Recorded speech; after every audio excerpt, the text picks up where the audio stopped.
The clone stamp tool. So I really like this tool. I think it's quite clever.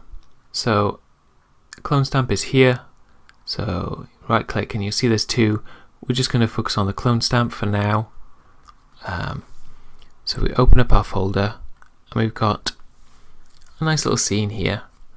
So we're going to start using our brushes. So you can see here, if you click on this area, you can choose the size of your brush. So you can see there's a small circle there, or if we make it much larger, we can see it's much bigger. So if we do this sort of general area, so one of the things that's really good about Photoshop is it's designed for photo manipulation, obviously. So we've got this image here, and we've got a nice field of poppies, but we've got a sort of blank area here that we're not very happy with, and we want to fill it with poppies.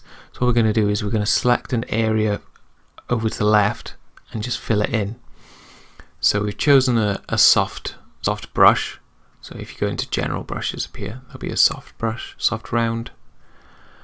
And we've also clicked on the opacity. If some of this isn't making sense to you, I would go to the brush tutorial so you can have a good overview of the brushes. But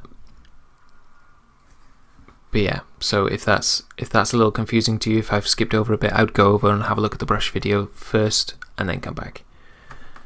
So what you have to do is, if you hold, I believe on PC it's Alt, on Mac it's Option, I think, you can see the icon changes. So what it's going to do is it's going to take a sample. So you click on that area, and it takes a sample, and we can see now when we move over that it's going to take a sample from here, it's going to move it over here. So if we use our bracket key to make the brush size larger, and then we can just gently brush in.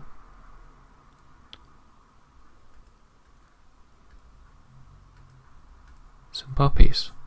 Oh, we might find that that's, maybe we've picked stuff that's too far away, so we can just undo that, and maybe we'll pick from this area instead. And maybe we'll turn off the opacity as well.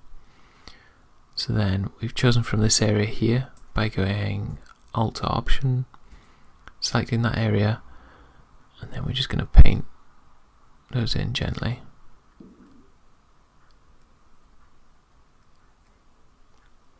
And you can actually see as I'm clicking, you can see the little plus mark is turning up just off to the left. So if we move over, you can see, where it's actually taking the artwork from. This is really good. I do really like this as a function.